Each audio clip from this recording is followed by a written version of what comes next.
माया नगरी मुंबई में लाखों लोग के सपने पूरे होते हैं तो करोड़ों ऐसे भी लोग हैं जिनके सपने हर रोज टूट जाते हैं। तभी तो 30 वर्षीय मॉडल आकांक्षा मोहन ने जिंदगी जीने से बेहतर मौत को गले लगाना समझा और इस दुनिया को छोड़कर चली गईं। लेकिन अपने पीछे छोड़ गईं वो सुसाइड नोट जो मॉडलिंग इंडस्ट्री का काला सच बयां करता है। तो क्या है आकांक्षा मोहन की मौत का पूरा सच और क्यों आए दिन मशहूर मॉडल्स अपनी जान ले रही हैं? ग्लैमर की चकाचौंध से मौत के अंधेरे तक पहुंचने का उनका ये सफर आपके होश उड़ा देगा। ग्लैमर की दुनिया का दस्तूर है, ये जितनी ही रोशन बाहर से है उतना ही अंधेरा इसके अंदर भरा हुआ है। तभी तो चकाचौंध के सामने जो चेहरे हंसते हुए नजर आते हैं वो अपने अंदर कितना बड़ा दर्द छुपा रहे होते हैं इसका कोई अंदाजा भी नहीं लगा सकता। और इसका सबसे बड़ा उदाहरण आप मुंबई से आने वाली इस खबर के रूप में देख सकते हैं, जहां एक मॉडल ने अपनी जान ले ली। सुसाइड से पहले मॉडल आकांक्षा मोहन ने एक सुसाइड नोट भी छोड़ा है जिसमें उसने अपने दर्द को साफ साफ बयां किया है। मुंबई के अंधेरी इलाके में 30 साल की मॉडल जिसकी आंखों में कई सपने थे, उसने अपने साथ साथ अपने सभी सपनों का गला घोंट दिया और अपने होटल के कमरे में पंखे से लटक कर अपनी जान दे दी। हुआ ये कि होटल के एक कमरे में आकांक्षा कमरा किराए पर लेकर रहने वाली थी, लेकिन किसे पता था कि उसे कमरा अपनी आत्महत्या करने के लिए चाहिए था। ये पूरा मामला वर्सोवा पुलिस ने ADR के तहत दर्ज किया है। पुलिस ने बताया कि मॉडल आकांक्षा लोखंडवाला यमुना नगर सोसाइटी की रहने वाली है, जिसने बुधवार को करीब दोपहर 1 बजे मुंबई के अंधेरे इलाके में 4 बंगला स्थित एक होटल में चेक इन किया था। इसके बाद आकांक्षा ने रात का खाना भी मंगवाया। होटल कर्मचारियों का कहना है कि उसके हाव भाव में कोई शक की गुंजाइश नहीं लग रही थी, वो पूरी तरह से ठीक थी। लेकिन तभी अचानक उसकी मौत की खबर सामने आई जिसने सभी के होश उड़ाकर रख दिए।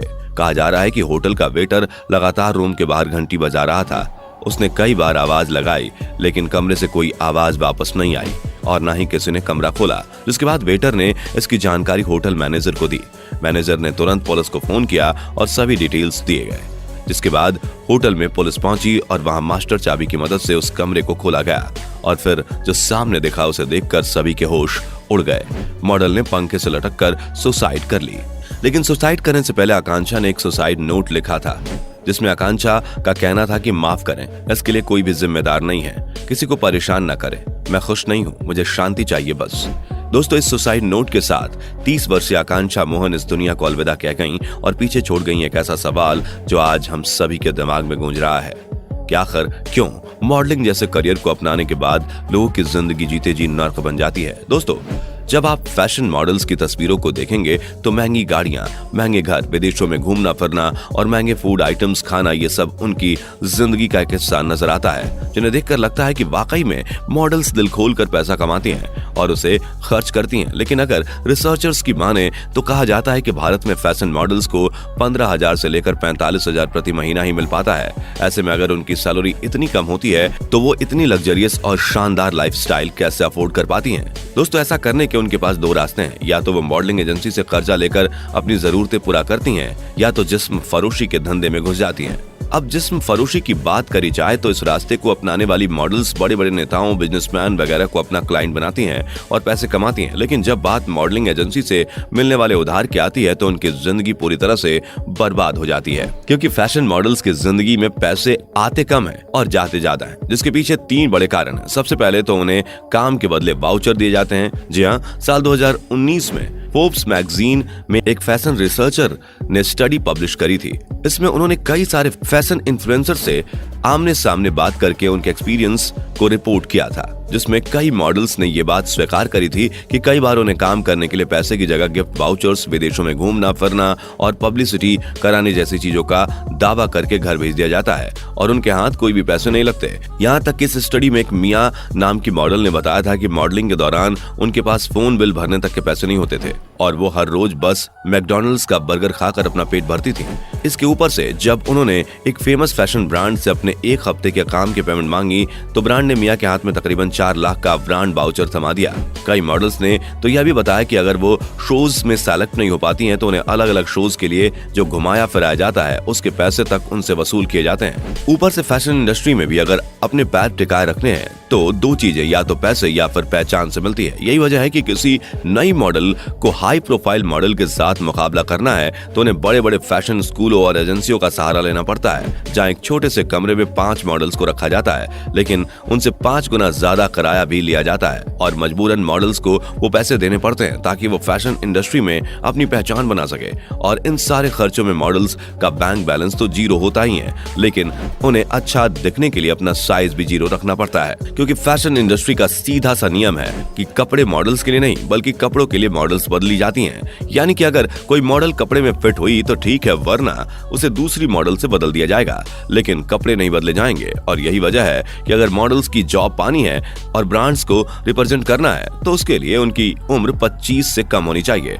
और साइज जीरो होनी चाहिए। यही वजह है कि मॉडल्स कई बार सिर्फ पतला होने के लिए अपने आप को अलग अलग तरीकों से परेशान करती हैं। सबसे पहले तो वो अपने मेंस्ट्रुअल साइकिल को कंट्रोल करना चाहती हैं, क्योंकि हम सभी को पता है कि पीरियड्स के समय महिलाओं को ब्लीडिंग तो होती है, उसके साथ साथ शरीर के हर हिस्से में दर्द और ऐंठन बनी रहती है। ऐसे में मॉडल्स को इन दर्द से ना गुजरना पड़ा, इसलिए वो बर्थ कंट्रोल की गोलियां लेती हैं। लेकिन अगर यही बर्थ कंट्रोल की गोलियों को ज्यादा मात्रा में खाया जाए तो इससे बॉडी का हार्मोनल बैलेंस और भी ज्यादा बिगड़ जाता है और फिर उनका साइज भी और ज्यादा बढ़ने लगता है। कई बार उन्हें और भी दिक्कतें देखने को मिलती हैं, जिसकी वजह से उनका मॉडलिंग करियर पूरी तरह से ठप पड़ जाता है। और ऐसा कई सारी मॉडल्स के साथ हुआ भी है। लेकिन सबसे बुरा तो तब होता है जब ये मॉडल्स खाना ही बंद कर देती हैं। यहाँ तक कि अपने जीरो साइज को मेंटेन रखने के लिए कई सारी मॉडल्स कॉटन बॉल्ब्स तक खाना शुरू कर देती हैं, जिससे ये छोटे छोटे कॉटन बॉल्ब्स को जूस में डुबोती हैं और उसे खा लेती हैं। मॉडल्स का कहना है कि ऐसा करने से उन्हें एनर्जी मिलती है, पेट भरा रहता है और वह पतली भी रहती हैं। लेकिन जाहिर सी बात है कि यह उनके लिए बिल्कुल भी सुरक्षित नहीं है। यहाँ तक कि मॉडल्स के ऊपर किए जाने वाले एक सर्वे में पता चला है कि 40% मॉडल्स किसी न किसी तरह के ईटिंग डिसऑर्डर से जूझ रही हैं। इसमें 2 तरह की बीमारियां बहुत ही ज्यादा खतरनाक है। एक में लोग वजन बढ़ने के डर से खाना पीना तक छोड़ देते हैं और दूसरी बीमारी में लोग खाना तो खा लेते हैं, लेकिन फिर एक्सट्रीम लेवल की एक्सरसाइज करके या फिर उल्टी करके उस पूरे खाने को निकाल देते हैं। और ये सब कुछ सिर्फ और सिर्फ इसलिए होता है कि उनका वजन ना बढ़े, क्योंकि अगर वजन बढ़ गया तो इंडस्ट्री में उनको कोई पूछेगा नहीं। और फैशन इंडस्ट्री का काला सच यही नहीं खत्म होता, क्योंकि यहाँ पर कई सारी इलीगल चीजें भी करी जाती हैं, जैसे कि जिस्म फरोशी का धंधा। असल में फैशन इंडस्ट्री में ज्यादातर मॉडल्स की एक्सपायरी डेट होती है 30 साल, यानी कि एक बार जब मॉडल अपनी 30 साल की उम्र पूरी करती है तो उन्हें नई और जवान मॉडल्स के साथ रिप्लेस कर दिया जाता है, जिसके बाद मॉडल्स के पास कोई काम काज नहीं होता। इसलिए उन्हें जिस्म फरोशी के धंधे में उतरना पड़ता है ताकि वो पैसा कमा सके, क्योंकि अपने मॉडलिंग करियर के दौरान उन्होंने इतना कुछ देख लिया होता है कि उनके लिए जिस्म फरोशी के धंधे में उतरना कोई बड़ी बात नहीं है। लेकिन उनका ये खेल भी ज्यादा समय तक नहीं चल पाता और अंत में उन्हें अंधेरे का रास्ता बनाना ही पड़ता है, जिसकी वजह से उनकी पूरी जिंदगी बर्बाद हो जाती है। मॉडल्स के दिमाग में सिर्फ और सिर्फ यही चीज चल रही होती है कि उन्हें जल्द से जल्द अपना मुकाम बनाना है, जिसके लिए वो मॉडलिंग एजेंसी के साथ समझौता करने से लेकर वेश्यावृत्ति तक हर एक चीज करती हैं। बहुत ही कम ऐसी मॉडल्स हैं जो अपने आप को बेहतर तरीके से स्टैब्लिश कर पाती हैं। इसी वजह से मॉडलिंग इंडस्ट्री को इतना ज्यादा नापसंद किया जाता है कि ज्यादातर लोग की जिंदगी का अंत बहुत ही बुरा होता है। इसका सबसे बड़ा उदाहरण हम मुंबई के सुसाइड केस के रूप में देख सकते हैं। आप खुद ही सोचिए कि आकांक्षा अपनी जिंदगी से कितनी परेशान हो गई होंगी कि उसे शांति पाने के लिए मौत का रास्ता चुनना पड़ा। और ये ऐसा कोई अकेला केस नहीं है, बल्कि कई सारी मॉडल्स सुसाइड करके अपना अंत कर लेती हैं। अब दोस्तों, आपका मॉडलिंग इंडस्ट्री और इसके काले अंधेरे के बारे में क्या कहना है? कमेंट में बताना बिल्कुल ना भूलें। और इसी तरह के वीडियोस को लगातार देखते रहने के लिए चैनल को लाइक, शेयर और सब्सक्राइब जरूर कर दें। धन्यवाद। दोस्तों, आपको स्क्रीन पर 2 और वीडियोस दिखाई दे रही हैं, जिसे देखने के लिए स्क्रीन पर क्लिक करें।